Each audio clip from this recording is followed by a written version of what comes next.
Okay, I'll be doing only with the Facebook stream then. I was hoping to do both Zoom and Facebook. So my name is Dmitry Gorodnitsky. I'm still in the process of finding the best way to have a mutual dialogue discussion for this forum where we could discuss data, official data. So good morning everyone, welcome to our seminars on official candidate data related to vaccine efficacy and safety. So I'm wearing today my proudly Canadian eyeglasses and proudly Ukrainian t-shirt. And why we have these meetings now on Wednesday and Friday? For two reasons. First, there is too much information which we cannot just put in one segment. And secondly, it's on Wednesday morning when Public Health Agency of Canada updates their statistics related to the number of cases following vaccination. And because this is what we are most interested indeed to find out. What is happening here? We have been talking about this for quite some time already, that the numbers going up and we can predict them. So again, it's very important. If there is no magic in here, we can now predict exactly what will be the cases following a vaccination. And that's the website, official website. You see COVID data epidemiology update. It has been updated just today. And we just go right into the table number 2 in cases following vaccination. So in here, we just scroll down. Don't look at the percentages. Percentages are misleading. That's very important to understand. Percentages do not tell you anything what happened in the last week, because these are percentages since essentially Jesus Christ or the beginning of pandemic. But we're looking only into the numbers this particular week, in the last week, which has been reported right here. So as of April 24th, last week we saw this table for April 17. And we specifically look at the number of fully vaccinated and fully vaccinated with additional dose among those cases. And to make it simple, we look only on the cases of deaths, because death is really, it's the ultimate metric. We should be seeing a reduction of COVID deaths among fully vaccinated. But in fact, we see the opposite. We see from the very beginning, when this table was published in August, we see that this number fully vaccinated, number of fully vaccinated in COVID deaths is only, this percentage is only increasing. And in fact, last week I had a Twitter post, and you can check my Twitter post, that I can bet my salary with anyone that this number will go up only. And please go back to my Twitter post there and look at the whole discussion on why it is not magic. It's mathematical theory behind it, why this number will go only up.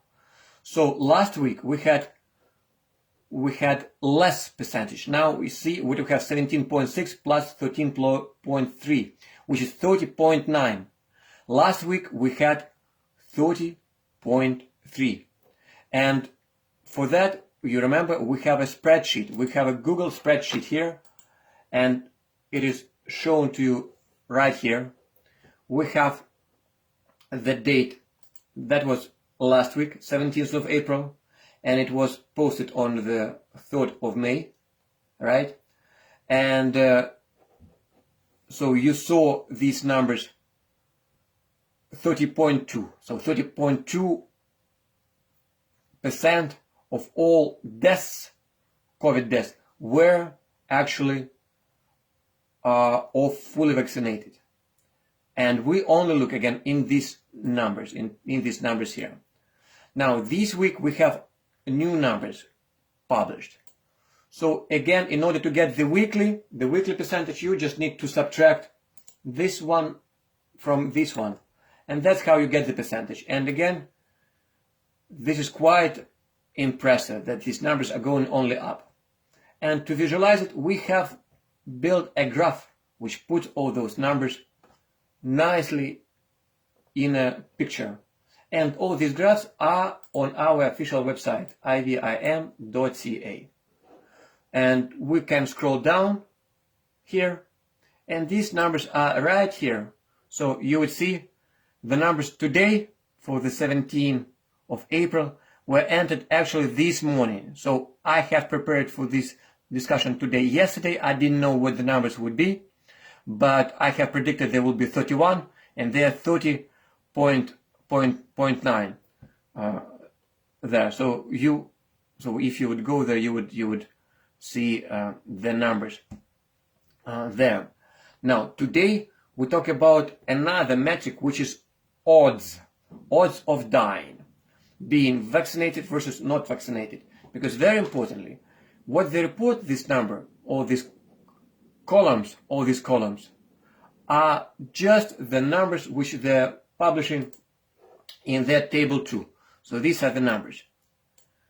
Now these numbers and these percentages really do not tell you exactly whether vaccine helps, or how much does it help, or when does it help. In order to understand that, we need really to look into populations of vaccinated, populations of non-vaccinated. And to do that, we go back into our spreadsheet in here, and we just go into the right side of it, and this is where we have percentages of how many people do we have now in different groups here. So we have 81.6, actually that's from last week, fully vaccinated, and then we have about 15.2 who are still they made a conscious decision on not allowing this vaccine to be entering into their body. And then we have 3.3, only one dose. Now, we need to look really into the numbers, how many million of people are now in Canada who are fully vaccinated. So these are the numbers here. I'm showing population right now is 38 million. And in order to get the percentages to compute percentages relative to each population, you need to take this number, 38 million, and multiply it by 15%. So 15% would be about 6 million. So about 6 million people are now without vaccine. And then for this portion of Canadians, you would compute, okay, what is the percentage of them dying of COVID? And this is where we would see cases resulting in death per or by vaccination status. For population with 0 doses, with 1 dose, and they have 2 categories here. 1 not protected, meaning less than 2 weeks after receiving a dose, and 1 dose more than 2 weeks. And then we have for 2 doses, and then we have for 3 doses. Actually, this is for 2 doses plus, this includes boosters. So, and you would see these numbers right here. So, how many percentage of people who died of COVID. And we're doing it right now with you live. We're updating these numbers as we speak. So in Google Sheets, it's very easy. You just highlight it and you drag it, and it computes all the numbers for you directly here. Okay, so here we're looking at percentage of complications once infected. Sorry, this is percentage of complications once infected, meaning you already are infected, and what is the chance of you dying of COVID. So this will be this 1% for 0 doses and 1.5 and so on, right? But here we look at the odds, and odds are computed in here. So for each population, we have how many? Okay, we have 15 people, and these are averaged over 3 weeks. That's why you see a decimal here. 15 people out of all those 6 million unvaccinated were infected with COVID and then died. And then you see the numbers. Okay, for 2+ doses, there were 7.6 3.3 people who died, right? And then, so these are the numbers which are the most meaningful in order to compare how vaccine or not having a vaccine reduces or makes it bigger the risk of dying of COVID or with COVID. So these are the numbers which are plotted right here, put it right here, and we have them on the spreadsheet on the website. Here I'm just scrolling down. So these are the numbers. COVID cases deceased relative to vaccination status population size per million. So that's what we have here. And you see it's interactive chart, so you could go here and you see that people with 0 doses or with 0 doses for 17th of April, there were 4.9. Now 3.2 for 1 dose, 5.8 for 2 plus, and 6.9 for 3 doses. So that's per million in each population. So this gives you a objective metric of how being vaccinated or not being vaccinated helps you to reduce the odds of dying. The blue line here is the total or the average for all Canadians, for all 38% of 38 million, of Canadians. That's what we have. We have per million. We have about 5.6. So okay. So that's the most important metric which allows you to see for each population, for 0 doses, 1 dose, 2 plus doses, 3 doses, and for all of them, how many of them per million die with COVID or of COVID. Okay? And the same we can do it for hospitalizations and just for cases. And what you would see here is that it changes over time. So in the beginning you would see a red bar, which is for people with 0 doses, being higher than average. And it means that they die more likely or more frequently. Now you see that starting from February, red bar is approximately the same as the average. And now it's even lower than average. And 3 doses is higher than average. What you can do now, you can divide one bar by the other bar. And this gives you odds of, let's say, 0 dose versus 1 dose. What is the risk or the likelihood that you would get deceased if you have 0 doses versus if you have 1 dose? And this is a blue line here. And then red bar shows you 0 doses versus fully vaccinated. And you see that indeed back in July, we see 13 times more likely 0 doses would die or have died as measured specifically using this metric. And then you would see that this red bar goes down, down, down all the time, meaning that the efficacy of being fully vaccinated, or the raison d'être, comme on dit en français, the reason why we're doing the vaccination becomes less and less evident. Here it was 13 in January. That was already just 3.6, and now we have 1.9. Right? It's 0 versus 1 dose. But when you look 0 versus 2 doses or 3 doses, it will be less. So you can compare indeed. For example, 1 dose is safer than 2 plus doses, because again, this line 1 means it's the same. The odds or the likelihood of dying is the same. Is it more than 1, you are more likely to die. If it's less than 1, you are less likely to die with this.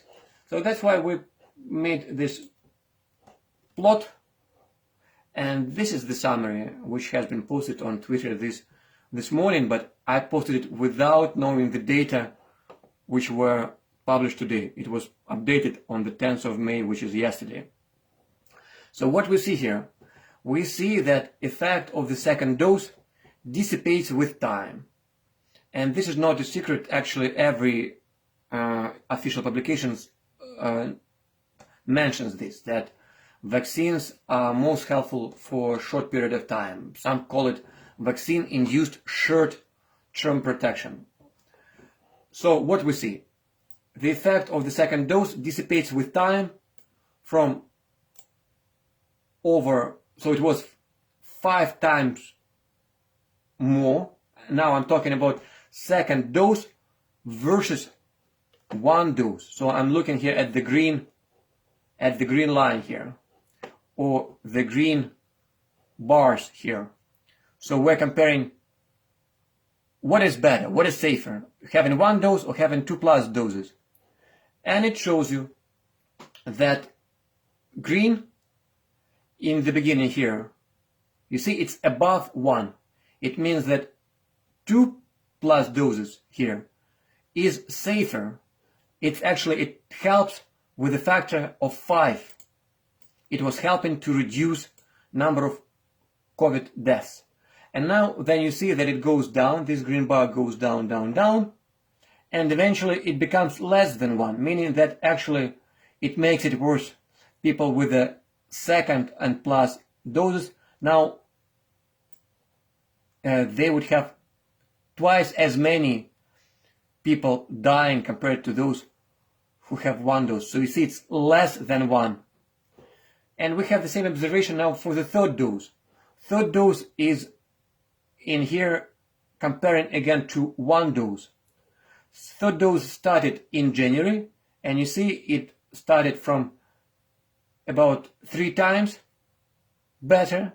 So it was helping to reduce COVID deaths by a factor of 3 back in January.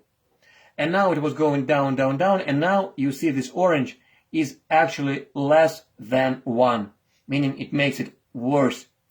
So if you have only 1 dose, you have less, this population of Canadians who have 1 dose only, they're less likely, twice less likely to die compared to the population which has 3 doses.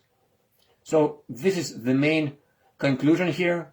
And what we see here also, that the largest reduction through the entire duration of the history since August, when Public Health Agency of Canada started reporting this, is people with 1 dose.